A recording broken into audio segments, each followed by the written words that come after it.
We're going to begin tonight with the fallout from the grand jury decision in Louisville, Kentucky.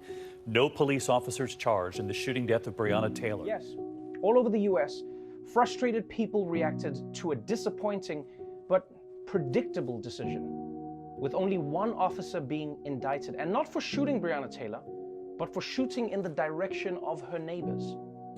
After hearing the evidence from our team of prosecutors, the grand jury voted to return an indictment against Detective Hankinson for 3 counts of wanton endangerment for wantonly placing the 3 individuals in apartment 3 in danger of serious physical injury or death. The charge of wanton endangerment in the first degree is a Class D felony, and if found guilty, the accused can serve up to 5 years for each count.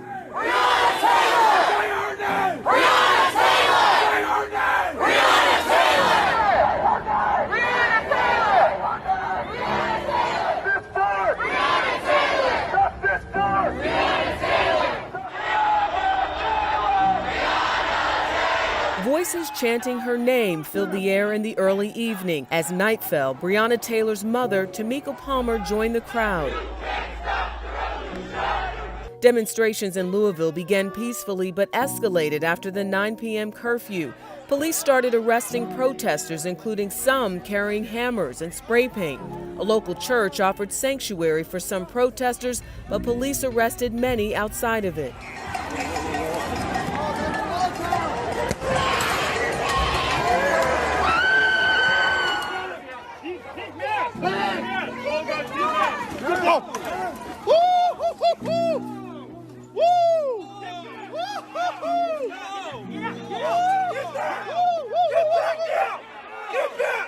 Come from everywhere else.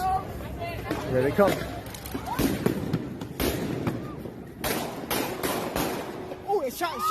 This morning, 2 Louisville police officers are recovering, shot during unrest overnight that gripped much of the city's downtown. Protesters taking to the streets in Louisville and in cities from New York across the country to Los Angeles, most of them peaceful.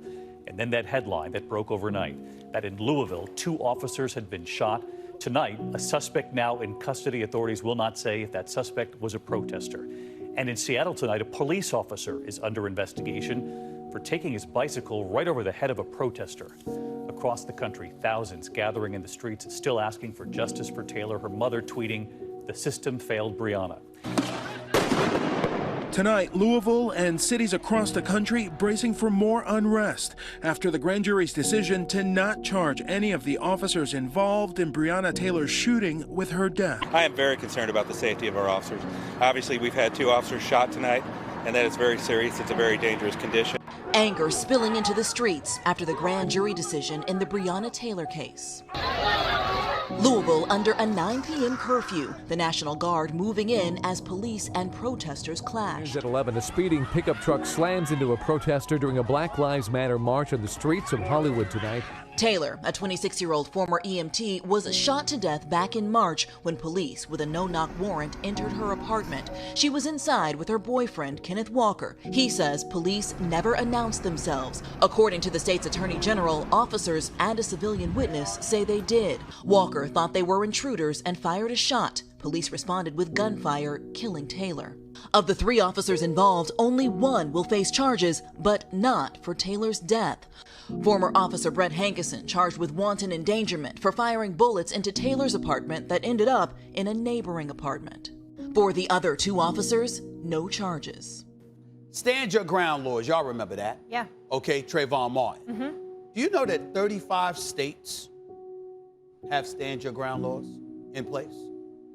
One of them's Kentucky. At least 16 or 17 states have a license to carry. One of them's Kentucky. And then you combine that with a no-knock warrant state like Kentucky?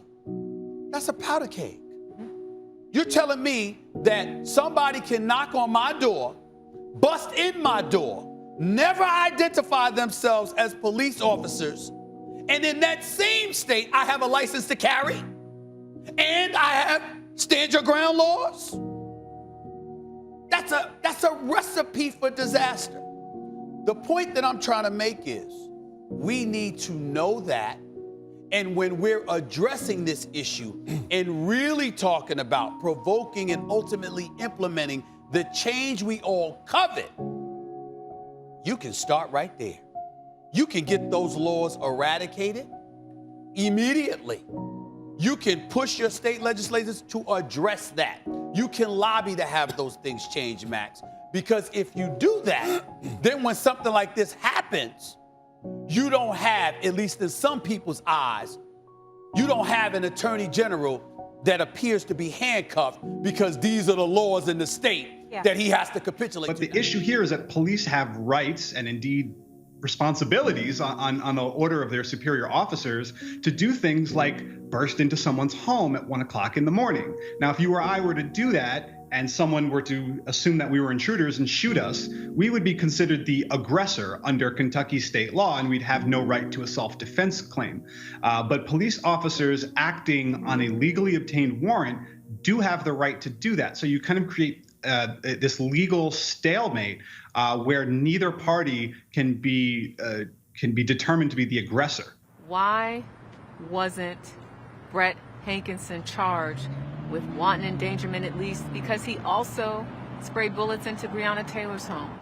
You want me to answer a question that doesn't make sense. Your question is a good question, but there is no logical response. I do not understand this. She says other problems included how the top prosecutor's team gathered evidence. The Attorney General said the grand jury was told that one person said they heard the police identify themselves. Okay, well, were they also told that 11 people said that they didn't hear it? We spoke to neighbor Deja Moore, who says she was questioned by investigators and lives right across from Taylor's now vacant apartment. To see her body laying in the hallway and they're not doing nothing. They didn't check for a pulse. They didn't resuscitate or even see if she was still breathing. They were stepping over the body like she wasn't even there. According to a study by the Washington Post, since 2015, there have been more than 5,600 fatal police shootings. Nearly 250 of the victims have been women. The rate at which Black Americans are killed by police is more than twice as high as the rate for white Americans. All we have marched through the streets and said is that we want justice. That's all it has ever been. Danny, walk us through this process now and these charges. 3 counts of first-degree wanton endangerment. Looking at the range of potential charges, where does this fit in? On the low end, wanton endangerment is a Class D felony. It involves not an intentional act, but something manifesting an extreme indifference to human life, something incredibly dangerous and arguably knowingly dangerous. But it is a Class D felony in Kentucky, which I understand only calls for 1 to 5 years imprisonment, and then potentially the opportunity for what we call pretrial diversion.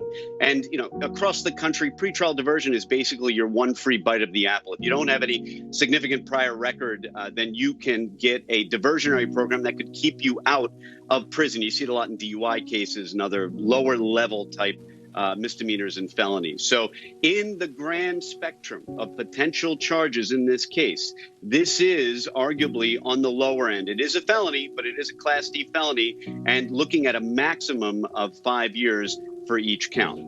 Kenneth fired one shot in self-protection because he thought that an intruder was entering his apartment. They responded by firing over 30 shots. How is that reasonable? You feel, first of all, for her family, her loved ones. She's dead. She's gone. She was 26 years of age. She was unarmed. She was in her apartment. And the fact that she ended up dead is just as tragic as it gets.